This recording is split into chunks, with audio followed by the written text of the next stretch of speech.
Buenos días. Fríos días. ¿Sí? Hoy es la conferencia con la que vamos a celebrar el ciclo del semestre. Entonces es un gran tema. Ahorita voy a presentarles a nuestro invitado. Pero antes un comercial, como debe de ser. ¿Sí? Tenemos un ciclo de 3 conferencias con la doctora Susan Sher, que es de la Escuela de Política y Estrategia Mundial de la Universidad de California en San Diego. Ha sido funcionaria en el gobierno de los Estados Unidos y el tema son las relaciones China-Estados Unidos en el siglo XXI. Les garantizo que va a ser muy interesante. Los programas están allá afuera, entonces tomen uno para que estén al tanto y nos acompañen. Es gratuita, el evento es gratuito, por supuesto, como todo lo que hacen CETIMEX, financiado por la UNAM. Así que aprovechen y asistan. Bien, entonces... ¿Es en inglés? Sí, bueno, ya lo van a leer, es en inglés. It is in inglés. Bueno, ya se lo hiciste. Perdón. No, gracias. Bien, entonces, ya entrando en materia, hoy vamos a hablar de un tema apasionante que es, desde el ángulo en que lo va a abordar nuestro invitado, la relación en un momento determinado de su historia entre Corea y la República Popular China. Entonces, les voy a presentar al maestro Alfredo Romero. Es licenciado en Ciencias Diplomáticas por la UNAM, maestro en Estudios Asiáticos por la Universidad de Hanguk de Estudios Internacionales en Seúl, en la República de Corea, y es candidato a doctor en la Facultad de Ciencias Políticas y Sociales de la UNAM. Es profesor de Relaciones Internacionales de Estudios Asiáticos, adscrito al Centro de Relaciones Internacionales de la misma facultad, y profesor de Historia de Corea en el programa de maestría en Estudios Asiáticos del Colegio de México. Miembro además del Consejo Asesor Ampliado del Seminario Universitario de Estudios Asiáticos.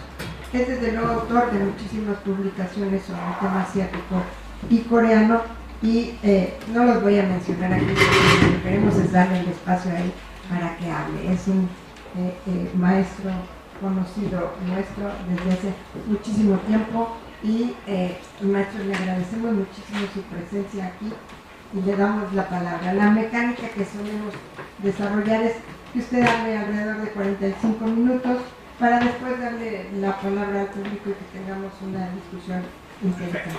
Gracias, maestro. Adelante. Bueno, yo le agradezco más a CETIMEX, y específicamente a la doctora Trápaga por esta oportunidad de estar aquí. Para mí eso es una reunión de amigos, lo digo en el sentido real del término. Quiero decir, no me asumo como conferencista petulantemente enunciado como magistral, un término que verdaderamente creo que es muy riesgoso plantearlo, pero bueno, así se hace. Esto no tendrá absolutamente nada de magistral, porque son unas notas que he preparado en relación con la cuestión de, digamos, con el reencuentro de China y la península de Corea. Es básicamente ese el trasfondo. Pero antes de empezar quisiera hacer unas palabras preliminares para darles una idea un poco más precisa de quién soy y por qué estoy aquí. En realidad soy un especialista frustrado de China. Quiero decir, yo empecé, mi primera inclinación vocacional fue China. Empecé estudiando chino y haciendo otra serie de materias como alumno especial del programa del Colegio de México, el primer programa del Centro de Entonces Orientales, hoy llamado de Asia y África. Entonces, esto, desde luego, fue importante haber estado ahí, fue importante haber empezado a recibir las primeras primicias sobre lo que para ese momento, estoy hablando de 1965, lo que para ese momento era China, que desde luego pues distaba mucho de tener la consideración que actualmente tiene. México no tenía relaciones con China, sino con la República Popular, sino hasta mucho tiempo después. Las tenía con Taiwán en esa afección que duró algún tiempo, de la que, sin mayor sentido, le confirieron a Taiwán la representación de todo el pueblo chino. Entonces, esto fue importante. Pero, al mismo tiempo, a mí me empezó a gestar otro tipo de preocupaciones. Yo sufría mucho escuchando conferencias en inglés, en francés y estudiando chino. Realmente me parecía que era demasiado esfuerzo, o quizá no estaba totalmente compenetrado de lo que eso significaba.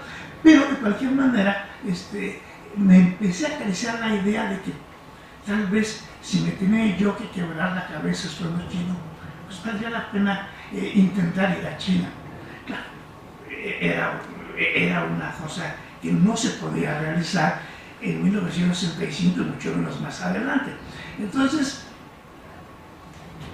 cavilando sobre cómo proseguir yo en esto, apareció Corea, la República de Corea, por un convenio que firmó el entonces rector Ignacio Chávez, que fue quien lo negoció, de intercambio con esta universidad en la que estudié, Hank.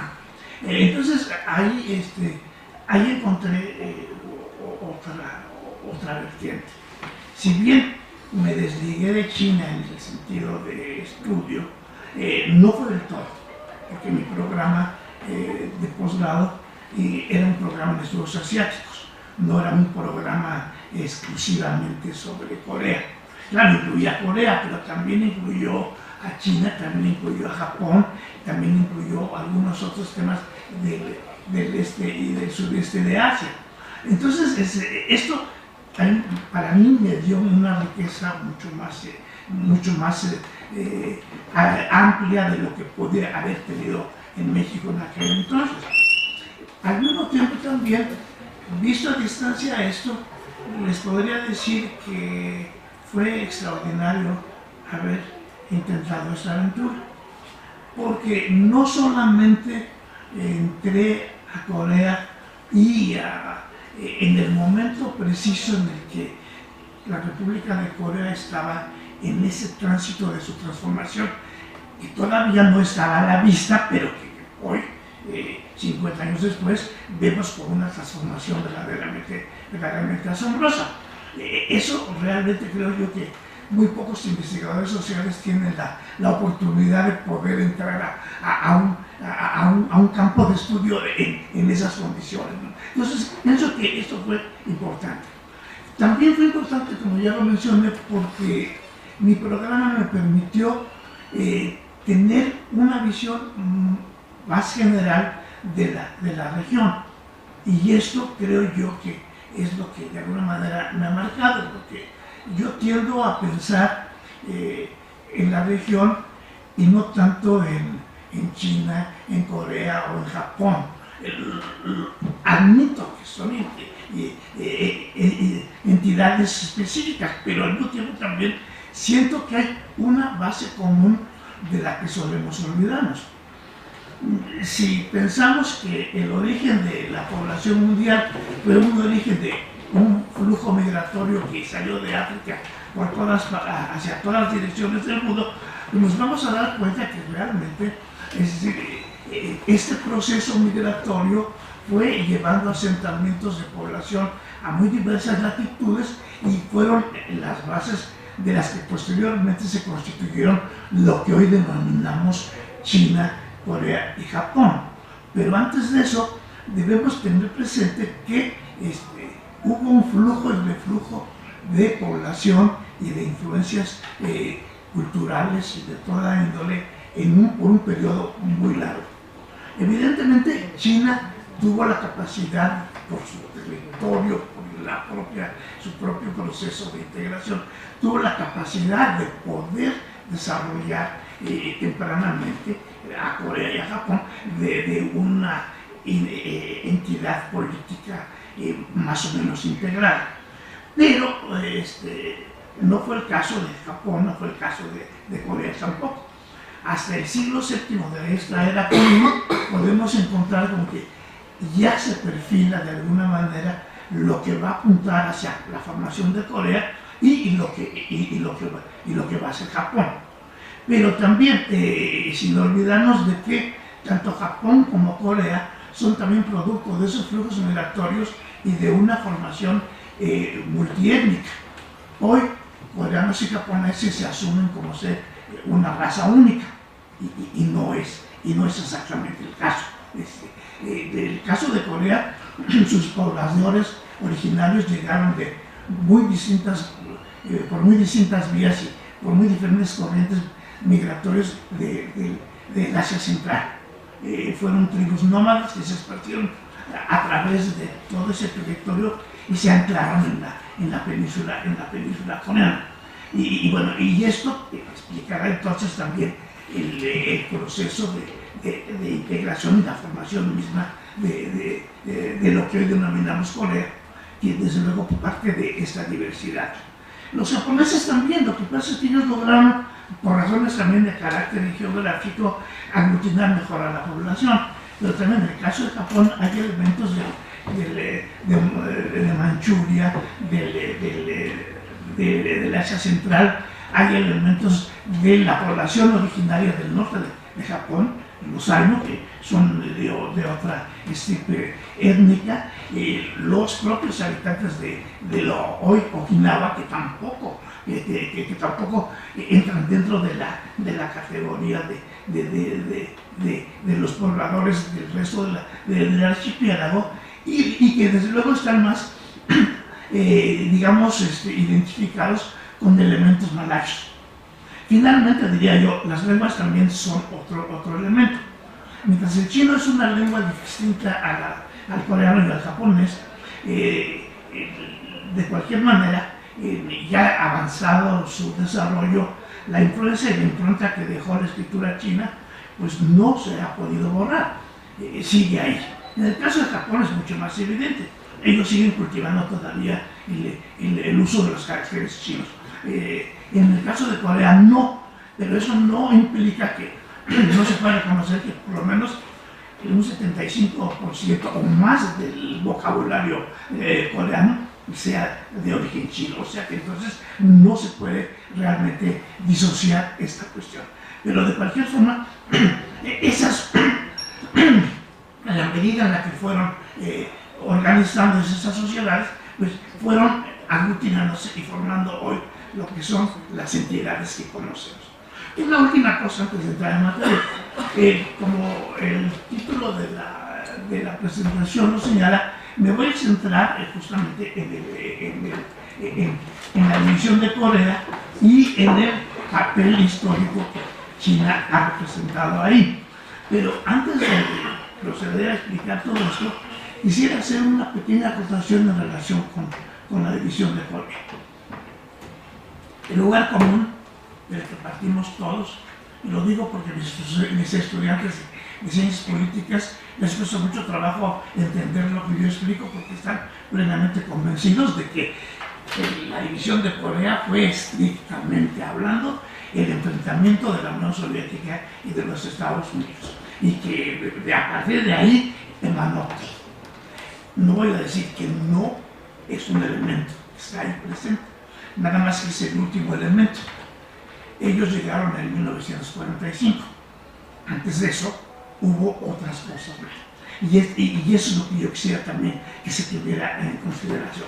No solamente los vínculos antiguos con China, sino también la huella que, por otro tipo de razones, el expansionismo colonial dejó en Corea y la fisura que infligió a la nación coreana. Yo he enunciado esto en un trabajo que por ahí está editado en un libro del Colegio de México como la unidad y la ruptura de la nación coreana.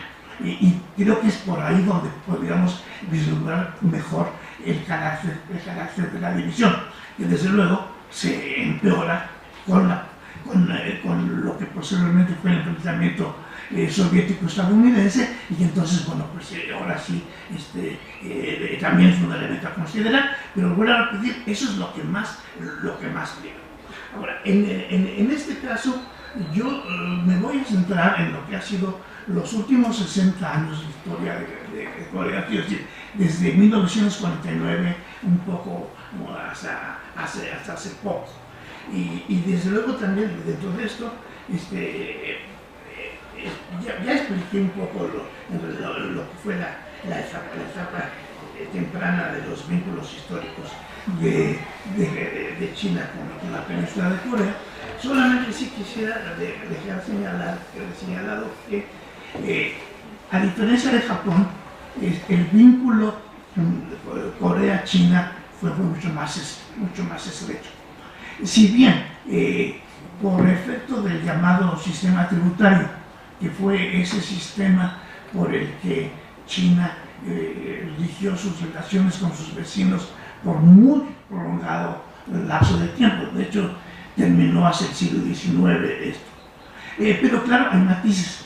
Vuelvo a repetir, no es lo mismo la pertenencia de Japón a la pertenencia de Corea, ni mucho menos la de Vietnam, que también forma parte y de algunos otros, más la isla de Ryukyu, Okinawa, que también formó parte de ese sistema. Pero de cualquier manera, solamente asentar que no es un problema de dominación colonial, como suele interpretarse. Hubo una época en la que se definió a Corea como una colonia de China. Y eso nunca fue claro. Desde luego no hubo ese vínculo. Sí, en la primera etapa de esto sí podemos hablar de colonizaciones chinas en la península coreana, sobre todo en el territorio norte.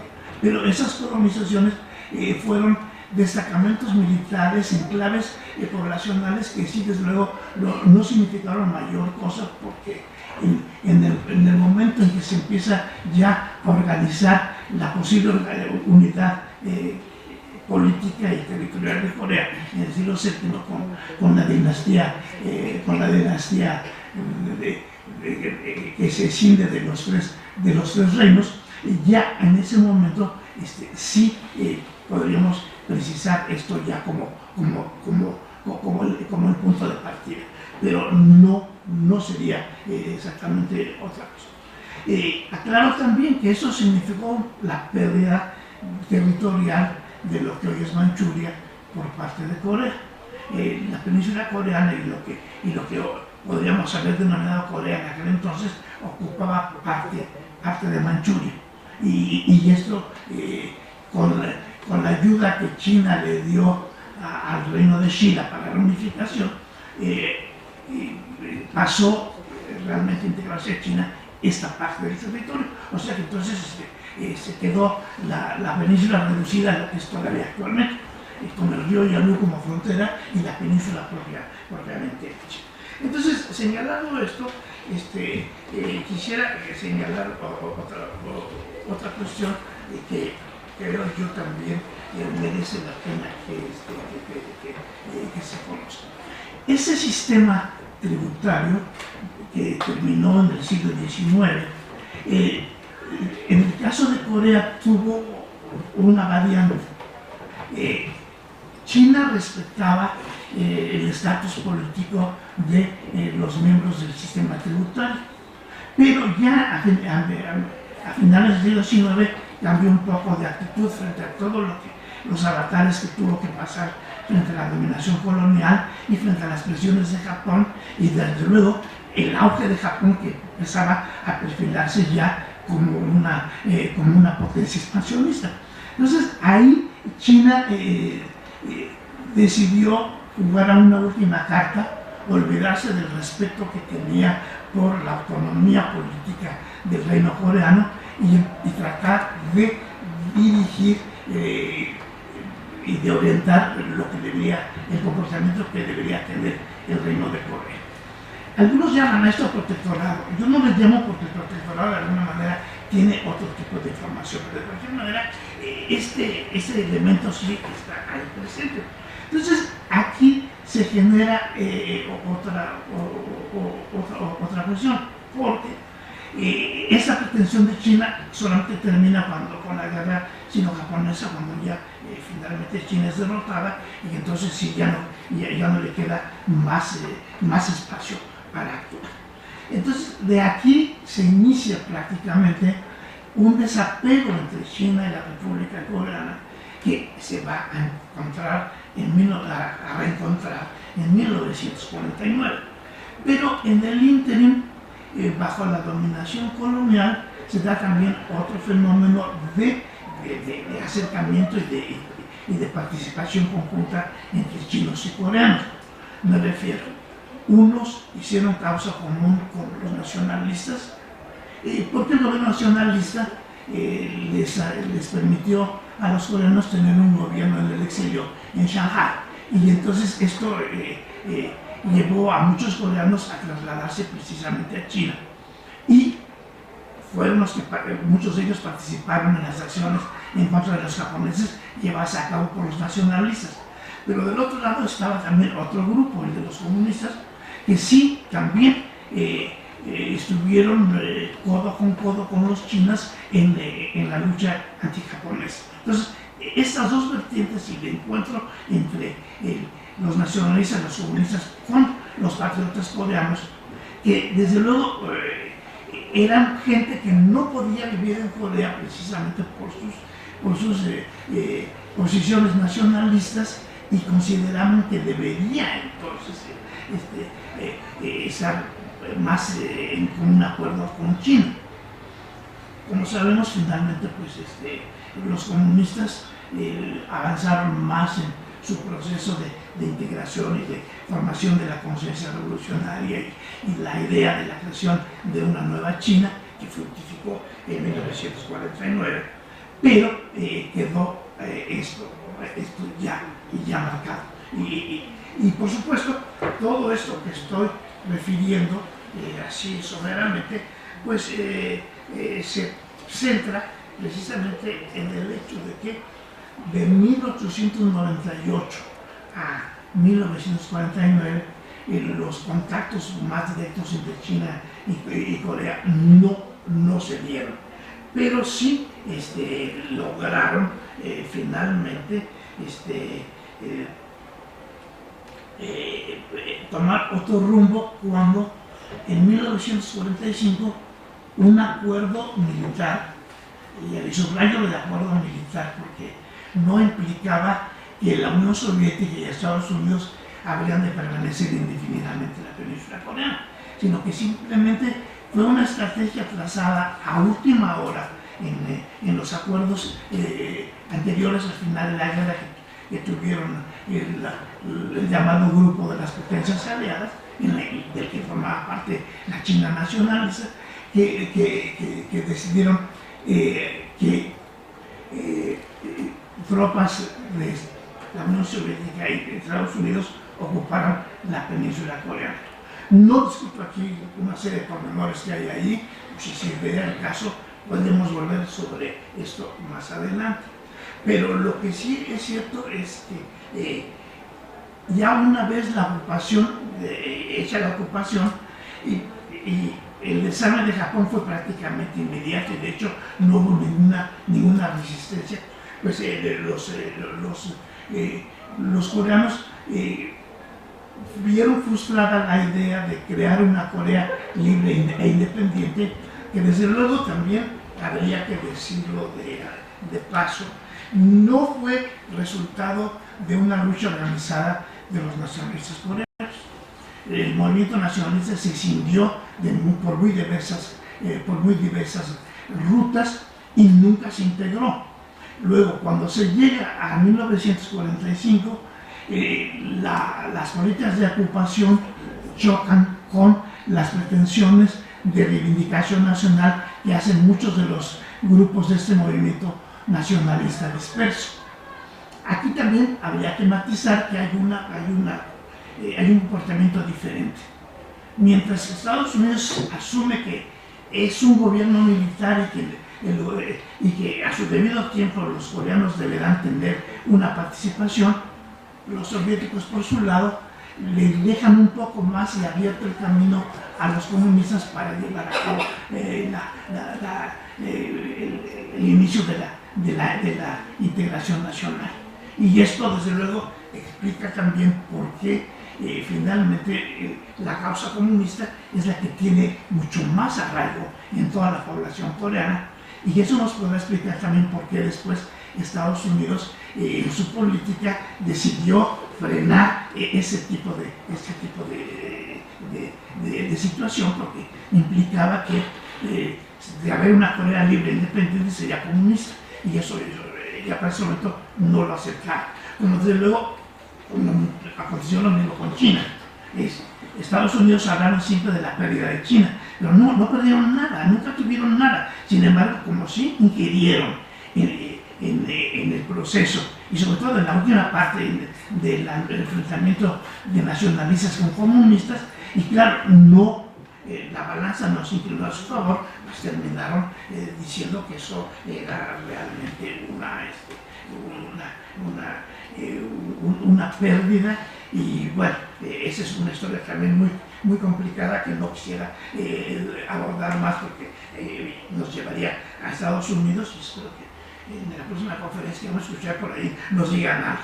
Pero desde luego, entonces, a partir de ese momento también viene otra situación: la guerra. La guerra de Corea, insisto, también ha sido interpretada de una manera muy diferente. Se asume que las dos Coreas eran dos entidades políticas separadas, y que había muy poco espacio para poder mantener cierta convivialidad, y que la guerra finalmente pues era el resultado desesperado de lograr una unificación. Pero como se entiende, se tilda de agresor al ejército de Corea del Norte, porque efectivamente fue ahí donde se inició la guerra. Pero en realidad hay que entender que el problema coreano hasta ese momento era un enfrentamiento entre los coreanos, y tenía más carácter de una guerra de una guerra civil que de otro tipo de guerra. Entonces ahí era donde el problema radicaba, y naturalmente pues con ese atenuante pues ya sabemos que después hubo toda esa manipulación de Naciones Unidas, que permitió la llegada de las tropas de Naciones Unidas, que fueron una representación simbólica, porque realmente fue el ejército de Estados Unidos comandado por MacArthur el que llegó ahí. Entonces, a partir de aquí, pues ya se define que hay la existencia de dos estados.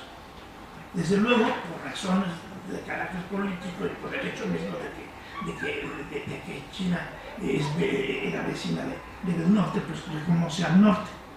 Pero el episodio de la guerra es también un poco discutible, porque no fue realmente un enfrentamiento en el que directamente estuviera involucrado China. Recuerdo como anécdota que hace algún tiempo mi extinto amigo y compañero Miguel Ángel Granados Chapán dijo en su programa de radio que China había sido la invasora de Corea. Y cuando yo la hablé por teléfono para decirle que no, me dijo, bueno, es que no me quedaba muy claro. Y dije, no te preocupes, a lo mejor cazador se le va una liebre, así es que no era, pues, que te quede claro que no podemos hablar de invasión de China. Lo que sí podemos hablar es de una reacción defensiva de China ante el embate que las tropas de Naciones Unidas estaban llevando a cabo en la frontera de China. Y eso fue la razón por la que China participó en esa guerra, fue la razón por la que China terminó también siendo parte del armisticio, posteriormente de la conferencia de Ginebra, donde se pretendió terminar con la guerra y se acabó abriendo la coyuntura para otra nueva guerra, ahora en Vietnam, también bajo la misma perspectiva.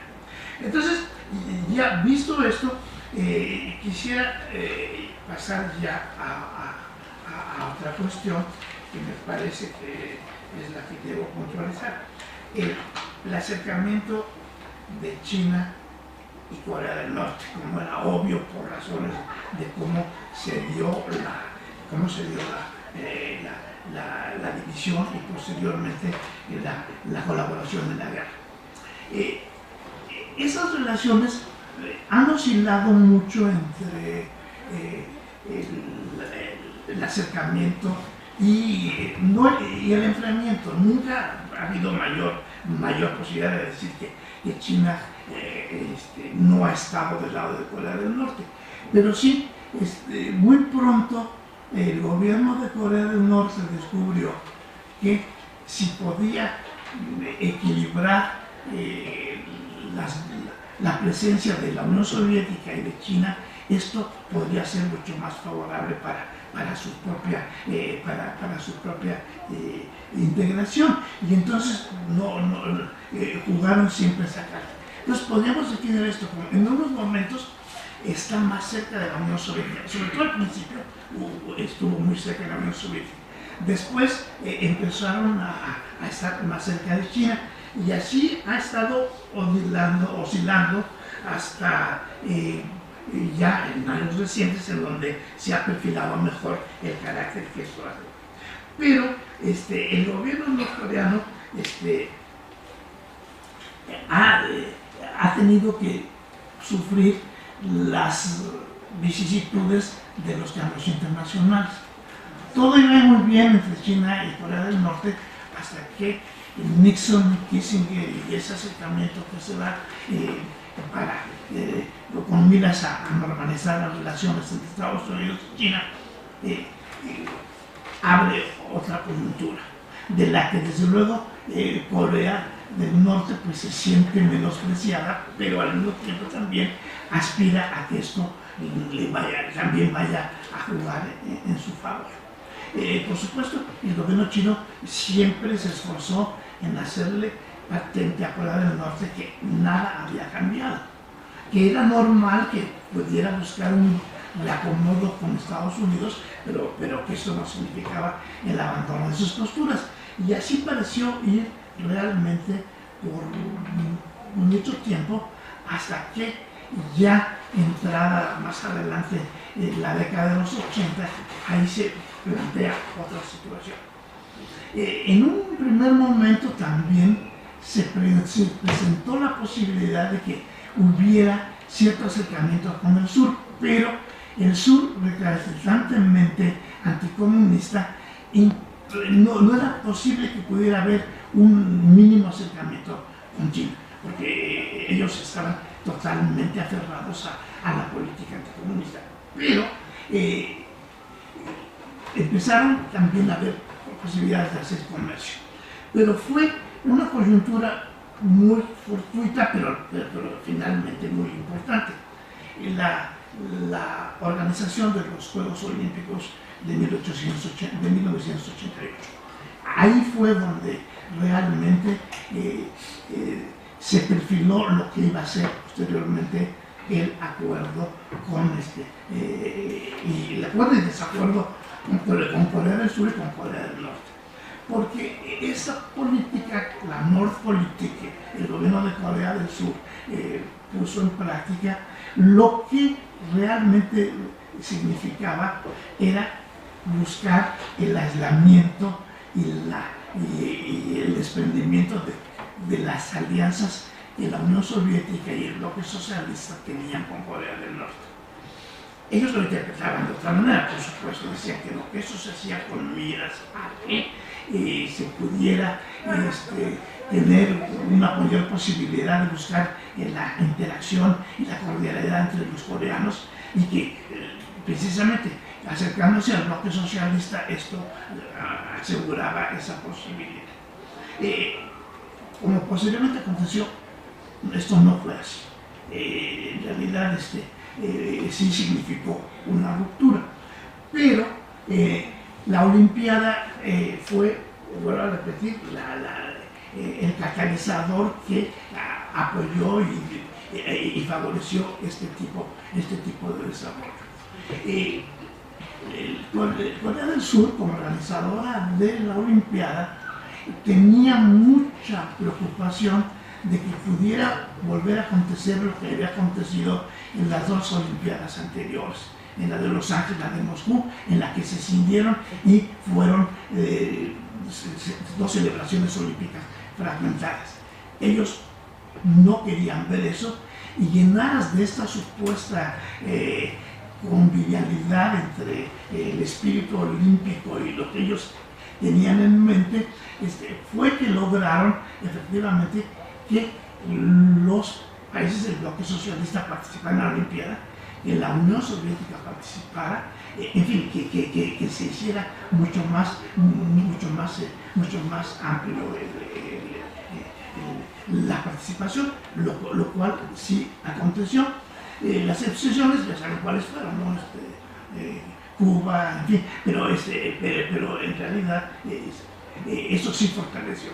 Pero claro, 88 era ya el preámbulo para lo que pasaría años después, muy inmediatamente después, en la Unión Soviética, que fue precisamente lo que determinó pues la desaparición de la URSS, lo que determinó también el abandono de la unidad socialista del bloque, etc. Y entonces sí ya se pudo realmente, el gobierno de Corea del Sur tuvo mayor capacidad de acción para atraer así a la Unión Soviética.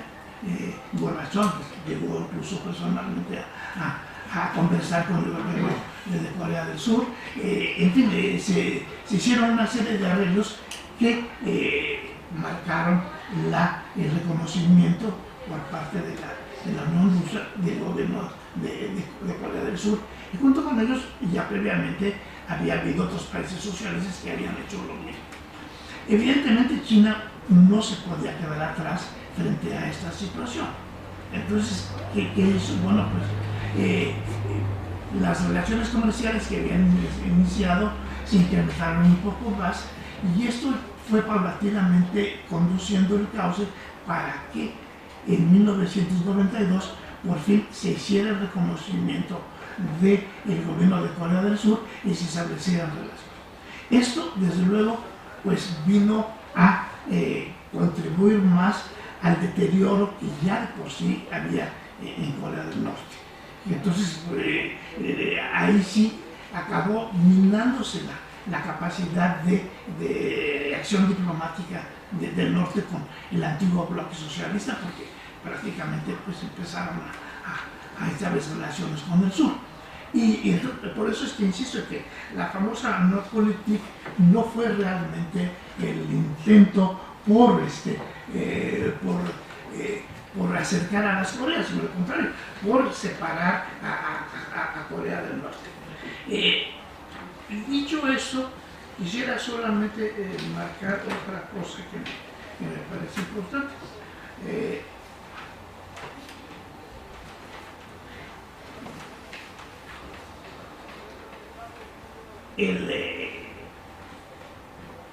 Corea del Norte quedó realmente contrariada por esa situación, pero trató todavía de mantenerse más o menos acorde con China, y lo cual ha acontecido desde entonces.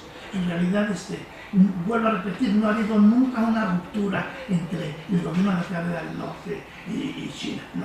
Sí, ha habido fricciones y ha habido problemas a veces aparentemente muy graves, pero no han llegado a más. Lo que quisiera mencionar ahora es cómo se da el acomodo de las relaciones con Corea del Sur, porque yo lo enuncio como una etapa de júbilo y después una etapa de desencanto, que desde luego ya en la época actual ya tampoco funciona este juicio, pero sí pienso yo que es el punto de partida para entender qué fue lo que aconteció ahí. Como ya mencioné, la Nordpolitik que pretendía romper las barreras que había entre el bloque socialista China y la URSS, no favoreció el diálogo intercoreano, pero sí dio pie para que se incrementaran con mayor fuerza los vínculos con China. La reacción es muy interesante porque en un primer momento la presencia de China se vio como el elemento más favorable para Corea del Sur, y no solamente el gobierno, sino la población misma también lo vio así. Hubo una euforia en torno al establecimiento de relaciones, pensando en las cuestiones populares, pensando que esto era un momento de reivindicación histórica que debió haber acontecido mucho más atrás, pero esto ya ofrecía la posibilidad de que se pudiera estar en mayor convivencia con China. Y por supuesto China lo veía también en un sentido muy favorable. Se dio un fenómeno muy curioso. En Corea del Sur, el aprendizaje de la lengua inglesa, los vínculos con Estados Unidos habían sido realmente la tónica dominante. Todo coreano que se preciara avance intelectual tenía que ofrecer su influencia en el dominio del inglés. Pero súbitamente empezaron a inscribirse en los cursos de chino.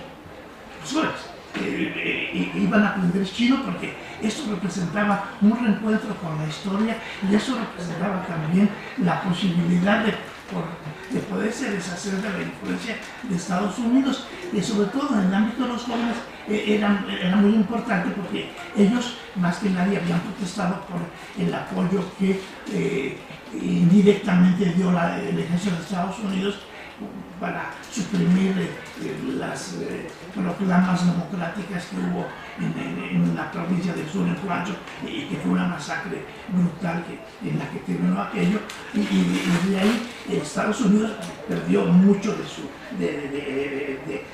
su reconocimiento. Entonces empezaron a trasladarse los estudiantes coreanos a estudiar a China. Y entonces esto también trajo aumentó más la concordia. Pero no se pudo realmente avanzar más.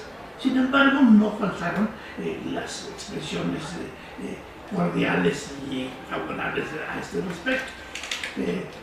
Hubo un autor coreano por ahí que señaló que China y Corea han estado eternamente unidos por ríos y montañas, y tienen una relación tan estrecha como la que tienen los dientes con los labios. Luego entonces los pueblos chino y coreano son compañeros de armas y comparten las buenas y las malas situaciones. Entonces, es decir, nuestros dos pueblos han forjado ejércitos con una profunda amistad y que ha sido sellada con sangre. Y desde luego eso significa mucho. Evidentemente, pues esto no deja de ser también una declaración así un poco estentórea, pero desde luego refleja cuál fue Ya previamente había habido indicios de atemperamiento también, eso lo olvidé mencionar, con el sur. China dejó de referirse a Corea del Sur como Corea del Sur y empezó a expresarla como República de Corea. Entonces ya eso fue. Y así hubo otras manifestaciones. Entonces, todo este impasse de concordia y demás,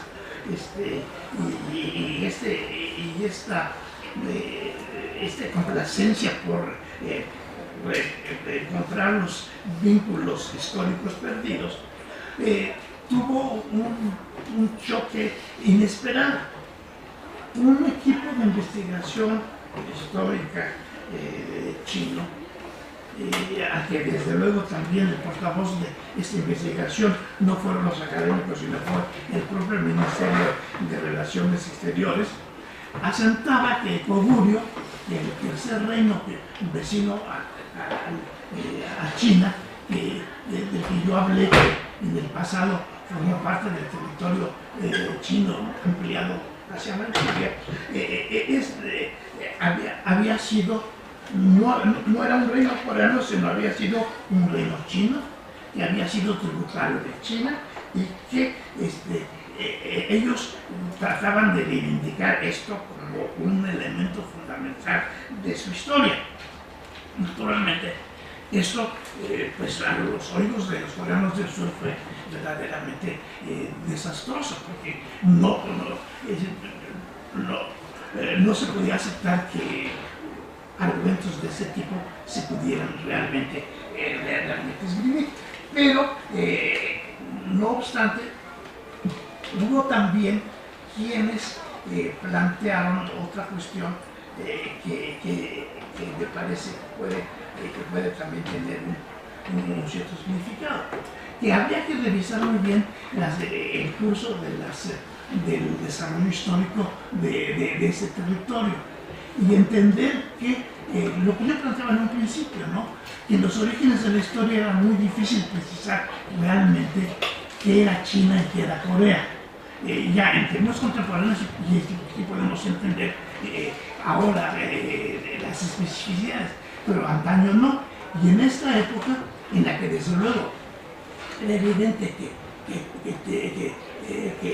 que Manchuria había sido parte del territorio histórico donde se asentaron las comunidades coreanas, esto podía tener un mayor efecto. Pero no fue, desde luego, el caso, y ahí continuó realmente la disputa, que ahora ya desapareció. Se formaron cuerpos académicos para estudiar conjuntamente la situación, y parece ser que no ha habido mayores consideraciones, pero bueno, creo que esto queda ya solucionado. La última cuestión a la que quisiera hacer referencia, que espero no ir muy atropelladamente, se refiere a la participación y la conducción de China en las negociaciones por la solución del problema coreano. Aquí sí quisiera yo marcar una cuestión que también suele pasarse por alto. El hecho de que Corea del Norte fabrica o pretende fabricar una bomba atómica, y que horroriza y escandaliza a todo el mundo porque se salió del acuerdo de no proliferación de armas nucleares, y esto desde luego lo coloca al margen de la ley, pero en realidad habría que precisar, porque esto lo regular casi no se explica, que dentro del tratado de no proliferación nadie se ha desarmado, no ha habido realmente un avance en ese sentido. Tal pareciera que se trata de que no aumente el club de los países que tienen bombas atómicas, pero no de que se pretenda desarmar. Bueno, esta cuestión se pasa por lado, de lado. Las noticias, etcétera, siempre tipifican a Corea del Norte como el peligro nuclear. Y bueno, creo que esto también hay que matizar. Pero claro, ante esto, pues las reacciones de Japón, de Corea del Sur, del gobierno de Estados Unidos, llevaron a esta ronda de pláticas multilaterales que, bueno, básicamente no han avanzado mayormente, pero mantienen de alguna manera el impasse de que es posible negociar un acuerdo para que Corea del Norte no produzca las armas nucleares. Pero lo que sí creo que hay que tener muy claro es que esta posición de Corea del Norte no debemos interpretarla como ilógica e incomprensible, porque hay que entender que por más de medio siglo Corea del Norte ha sufrido la intimidación de Estados Unidos. Basta recordar que durante la guerra de Corea los jefes y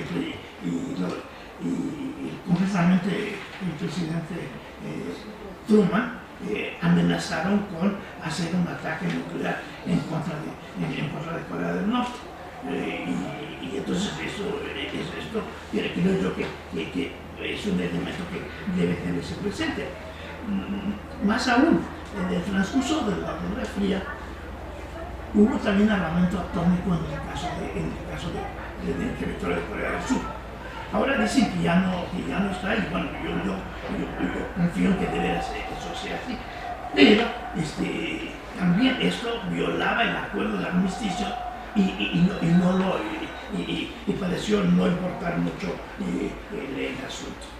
A esa lista de agravios se podría agregar muchos más otros, pero pienso yo que con lo que expresamente he mencionado se permite comprender por qué Corea del Norte considera, al igual que las demás potencias nucleares, que su seguridad solo puede ser garantizada con la posesión de armamento nuclear. Es decir, yo pondría esto y en esto para mí radica la razón por la que China ha aceptado que Corea del Norte se retirara del acuerdo de no proliferación, que en su territorio se lleven a cabo las negociaciones. Vuelvo a repetir, el tiempo pasa, la mesa está ahí, pero no, las discusiones no avanzan, pero lo que sí resulta realmente claro es que dentro de esa perspectiva, pues es necesario también volver a señalar algo que ha estado presente también en muchas de las discusiones, sobre todo entre las dos partes coreanas, de que el asunto de la división de Corea y de la posible reunificación queda única y exclusivamente en manos de los coreanos y no de nadie más. Pero evidentemente esto no pasa de tener un sentido meramente declarativo, porque el hecho real es que está la mesa puesta para esas discusiones. Vuelvo a repetir, son muy esporádicas. Yo creo que últimamente no ha habido nada. Lo que últimamente sí hubo, y ustedes lo sabrán mejor que yo, es que sí, aparte, hubo un enfrentamiento muy brusco entre representantes de Corea del Norte y Corea del Sur, arguyendo que realmente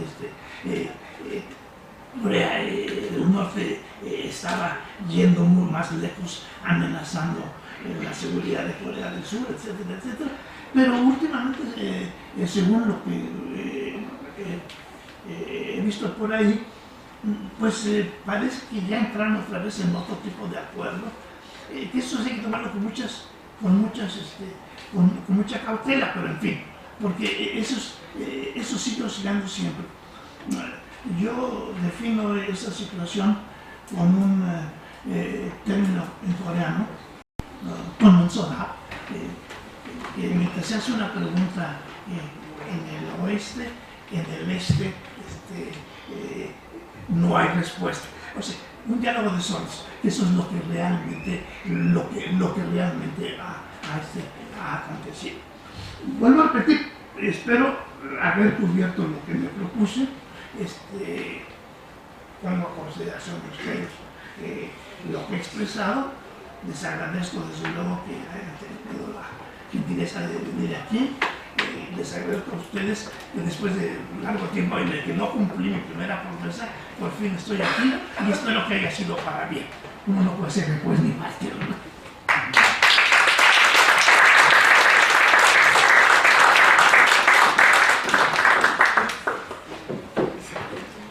Muchas gracias, maestro. Qué linda sabe la mecánica. Vamos a, si le parece, lo que solemos hacer es una ronda de preguntas. Usted después da respuesta a la primera ronda y si se necesita otra, con mucho gusto. Entonces, recuerden que se identifican, nos dicen su nombre y de dónde vienen. Entonces, que ganan los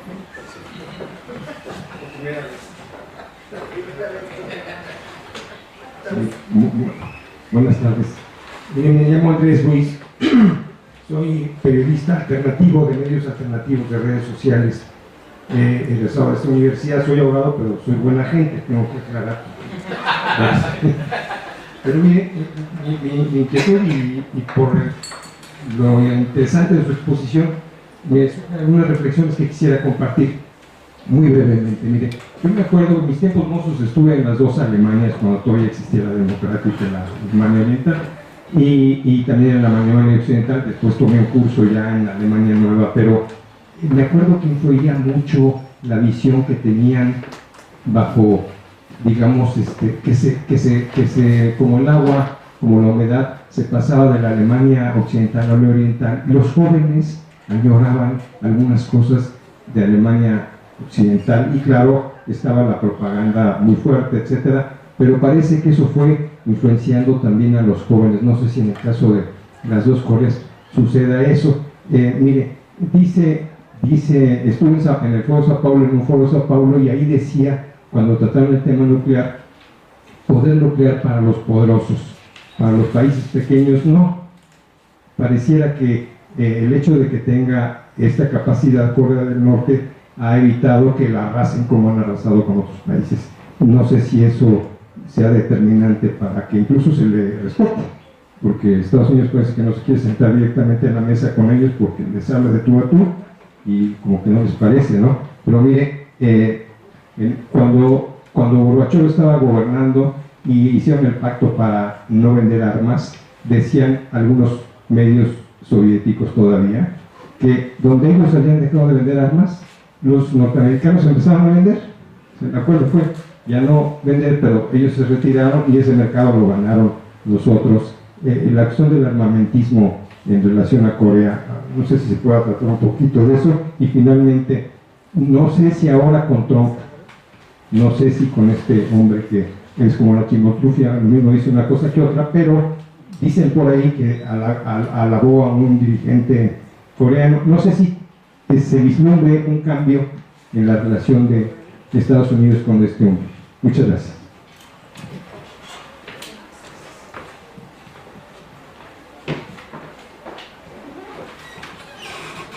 Félix Uribe, investigador itinerante, nuestro colega Alfredo Romero. Sí. Mira, primero, también a mí, lógicamente, mi eje de investigación es China. Me gustaría que nos dijeras, después de esa guerra sino-japonesa 94-95, tengo entendido que Yuan Shikai, que después fue el primer presidente de la República de China, que quiso ser emperador, estuvo en Corea un tiempo. No sé si sabes cuál fue el papel que jugaba. Luego, históricamente, a mí me aclaró esto que me decías, y por qué también esto de las dientes y los labios. Y las hambrunas coreanas han hecho que haya gente que se desplace de Corea hacia China, y actualmente en el tema que a mí me gusta siempre, que es no solo tánatos y modelos, también los campesinos chinos, siguiendo lo que hacen los campesinos japoneses, están comprando mujeres extranjeras, y en este caso son las de Corea del Norte, por eso hablo de los labios también. Y hay otra cuestión que encontré una nota que después de los Juegos Olímpicos, como nos aclarabas, en el 92, Kim Il-sung, que es el de la dinastía, el segundo, tenía como primer ministro a Kim Dae-jung, que empezaron a hacer este acercamiento. Tengo entendido que hicieron una zona industrial en la frontera donde trabajaban conjuntamente y que esto ya se terminó. Y también coincido contigo, o sea, si los del Consejo Permanente de la ONU son los principales fabricantes de armas atómicas, pues van a decir lo que es el colega, ¿no? Que no van a dejar que nosotros hagamos. Pues te agradezco mucho, a ver si algo nos puedes dar esto. No hablo del tema de China y de la guerra patria porque es muy complicado, pero sí hay ese hijo de Mao. Gracias. Bien. Me parece interesante lo que han planteado, desde luego que me marcan una laguna de misiones que yo no, eso da más gusto. Lo que quisiera dejar presente en un principio es que las divisiones de Corea y la división alemana son radicalmente opuestas. Obedecieron a razones muy diferentes. Y esto explica el por qué esta permeabilidad que se ha hablado aquí, que hubo entre el este y el oeste de Alemania, cosa que no se da desde luego en el norte. Cuando se unificó Alemania, hubo un seminario internacional para discutir realmente de qué manera el ejemplo alemán podría significar una vía para Corea. Y ahí salió en claro que no era factible. Sobre todo un trabajo que me acuerdo que me gustó mucho de Han Sung-jung, que fue después ministro de Relaciones Exteriores en el gobierno de Kim Jong-un, el primer gobierno, digamos, democrático que hubo en Corea. Y fue ahí realmente donde él dijo que no, que era un error que parara esto. O sea, lo que quiero decir es lo siguiente. Son distintas porque en Alemania fue un resultado evidente del final de la Segunda Guerra. En el de Corea sí se da la misma coordenada temporal, nada más que la división de Corea debe entenderse históricamente desde mucho más atrás. Desde la formación misma de la población en la península coreana, que vuelvo a repetir, son grupos nómadas que llegan de Asia Central y se establecen en la península. Y eso da un proceso de aglutinación y de conformación étnico-cultural que posteriormente, ya hasta el siglo XIII, pues se va a perfilar realmente como una verdadera unión étnico-nacional. Pero antes de eso no se puede tampoco aseverar. Y que dentro de eso también el sistema de un reino burocrático agrario como era el que funcionaba en Corea, que generó también una separación en un estatus sociales muy pronunciado. A diferencia de China, donde realmente, es decir, nosotros hacemos hablar de los mandarines como algo verdaderamente por encima de todo, pero no. La aristocracia que se creó en Corea era muy rígida, de forma tal que hay un divorcio entre la élite gobernante y el resto de la población. Y eso no se recompone sino hasta mucho tiempo después. Luego, la coyuntura de la dominación colonial. Ahí se rompe realmente la posibilidad de poder crear un movimiento nacional unificado. Nunca se da. Vuelvo a repetir, la llamada liberación de Corea no fue obra de los coreanos, fue efecto de ese acuerdo estratégico militar que permitió la entrada de las tropas soviéticas y de Estados Unidos. O sea, entonces, ante esa situación, podemos entender que hay una línea de demarcación, una tierra de nadie en la que no hay realmente ningún contacto entre unos y otros. La única ciudad que pertenece a Corea del Norte, pero que está en el territorio de Corea del Sur, porque así lo acordaron, es donde está Kaesong, la antigua capital, donde está Panmunjom, la línea divisoria, donde se llevan a cabo las negociaciones entre el norte y el sur. Pero realmente no hay más. Entonces, esto sí dificulta. Claro, me voy a reservar algo que va en relación con la pregunta de Félix, pero de cualquier manera no se puede hablar realmente de que haya esta permeabilización de la que sí hubo en Alemania, porque estaban juntos. Había un muro, pero no era un muro realmente. Era una barda, independientemente de lo que implicó muchas cosas, y desde luego esto no interfería ni con las ondas hertzianas ni con nada. Acá no, acá está, tienen mecanismos ambos de que los canales de radio y de televisión no se escuchen en uno y en otro. Hubo casos en que sí, y esto también creo que lo podría reservar para la siguiente respuesta, pero vuelvo a repetir, no es para eso.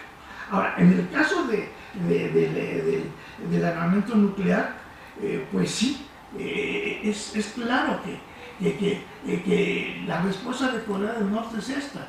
Como país amenazado, pues la única posibilidad que tiene es precisamente la de armarse. Claro, eso implica muchas otras cosas, es decir, pero de cualquier manera ese es el camino por donde va, la situación. Y desde luego la otra cuestión con Estados Unidos, ahí ya, ese creo que es el punto crucial. Pero yo empezaría diciendo una cosa: si llevaron 50 años a los Estados Unidos para establecer un canal de comunicación con Cuba, que estaba ahí, pues yo no sé cuánto tiempo habrá que esperar para que se establezca con Corea del Norte, ¿no? Es decir, Estados Unidos no está dispuesto a ello. Hubo atisbos, y esto también creo que hay que entenderlo. En la época Clinton, Madeleine Albright estuvo en Corea del Norte, y ahí se hicieron conversaciones y de alguna manera se dejó entrever que el camino estaba abierto para que se pudieran establecer contactos entre ambos. Pero no pasó de ahí, porque pues después han venido otros, ¿verdad? Y esto pues me lleva también a lo que planteaba Félix. Mira, respecto a Nochique, no sé si te acuerdas que una vez que el reino coreano acabó siendo independiente después de la guerra sino-japonesa. Digo independiente porque hay también un error de traducción. Esto algún día quiero conversarlo con Mariana, pero no me queda muy claro. Pero en el acuerdo se estipuló que, de acuerdo con el sistema tributario, que China no interfería en los asuntos de Corea y que Corea era un país. En japonés lo interpretaron independiente, en la parte china era autónomo. Y creo que hay una diferencia entre autónomo e independiente. Pero pues esos deslices lingüísticos son verdaderamente garrafales en este tipo de situaciones, ¿no? Entonces, a partir de ahí, Yuan Shique funge como comisionado del gobierno Qing ante la corte coreana. Y que una figura que no existía en el sistema tributario, pero que desde luego él además era un personaje ambicioso que buscaba otro tipo de beneficios y estuvo operando en ese sentido en Corea durante esa última etapa. Así es que entonces pues él finalmente pues, estuvo detrás de muchos de los incidentes militares que hubo ahí, pero desde luego también con el propósito de contener a Japón, que también por su lado ya estaba ahí, y concluyo diciendo eso, que la decisión de que el reino coreano estableciera relaciones diplomáticas con el resto del mundo fue un consejo del gobierno chino. O sea que entonces por ahí va el asunto. Ahora, la migración china, sí. Yo me quedé sorprendido porque yo nada más partía de los migrantes, de lo que mencioné aquí, de aquellos que salieron de Corea después de la ocupación de Japón, se fueron a Siberia y se fueron a China, etc. Pero no, históricamente sí ha habido este flujo de población, sobre todo en las épocas en las que había crisis en la agricultura. Muchos coreanos iban a estacionarse en China, y ese es el origen de la provincia de Yongbyon, que es mayoritariamente poblada por coreanos, por chinos, pero étnicamente coreanos, eso sí. Y lo de la Olimpiada y Kim Tae-jung, perdón, que no lo mencioné, y eso sí es importante, y que tiene que ver también con lo que se refiere a Estados Unidos. Efectivamente, cuando insisto en que es entre los coreanos donde debe hacerse esto, es de remarcarse esta situación, porque Kim Tae-jung logró concertar una visita a Corea del Norte, ya no con Kim Il-sung, pero sí con Kim Jong-il. Y esto fue una visita histórica porque realmente estableció la posibilidad de que pudieran establecer a través de estos mecanismos de cooperación, crear un ambiente favorable para discutir posteriormente la reunificación. Esto sí es muy importante tomarlo en consideración. Ahora, ¿qué pasó después? Bueno, sí se favorecieron los acuerdos. De hecho, también esto podría de alguna manera diluir un poco lo que mencioné hace un momento, porque efectivamente la zona especial de industrialización que se estableció en Corea del Norte permitió que empresarios coreanos establecieran talleres, fábricas para emplear a coreanos del norte, pero de una manera muy controlada, porque el capital estaba ahí y la fuerza de trabajo era del norte, pero no había mayor interacción entre unos y otros. Por eso podría yo decir que no se observa realmente que pueda haber una posibilidad de que se enteren del norte o del sur cómo están las cosas. Es decir, lo hacen a través de Yongbyon, pero también esto tiene otro tipo de riesgo, ¿no? Pero la verdad es que no se puede fehacientemente hablar de que se permea esta información. No la hay. Lo que sí hay, y esto también habría que tomarlo bien en cuenta, es los que escapan de Corea del Norte y vienen después a acomodo en Corea del Sur. Y eso también ha planteado otro tipo de problemas, porque en realidad primero son ayudados, protegidos y utilizados como informantes de todas para calificar todas las monstruosidades que ocurren en este país. Yo no las afirmo, simplemente me hago eco de esto, ¿no? Pero a la postre terminan también teniendo muchos problemas, porque son discriminados por la población del sur. Entonces, muchos de ellos terminan saliéndose de de Corea del Sur y ubicarlos en otros lugares. Recuerdo, por ejemplo, que en Buenos Aires hay los propios inmigrantes surcoreanos en Buenos Aires han contratado a muchos de esos no coreanos para que trabajen en las empresas que ellos tienen en Argentina. Y hay en la zona rosa un restaurante que se anuncia como comida sino-coreana, y yo no he visitado, pero tengo muchas ganas de visitar porque puede ser que de veras haya algo por ahí pero fuera de esas cosas, pues no tengo nada. Pero este impas favorable para que se ventilara la reconciliación, se empezara a hablar de la reconciliación, las dos historias se vino abajo en cuanto Bush entró como presidente. Llegó Kim Jong-un ante Bush y lo primero que le dijo, no me venga con esa historia, yo no creo en eso. Y bueno, pues si bien ahí no terminó, pues ahí se paralizó realmente el curso que esto pudo haber tenido, ¿no?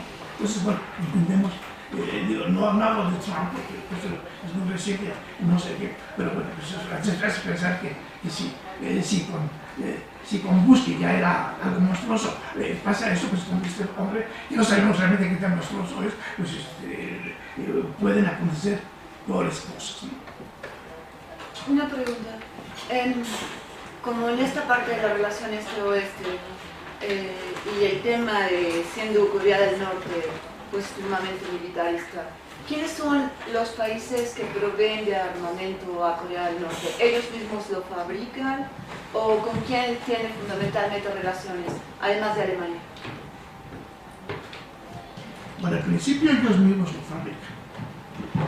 No hay así. Es decir, habrá mecanismos para obtener insumos, pero no se puede hablar de que haya un apoyo de parte de alguien en la fabricación. China misma no creo que haya intervenido en este tipo de acción, ¿no? Así es que no tendría yo una respuesta. Ok, gracias. Bien, gracias maestro.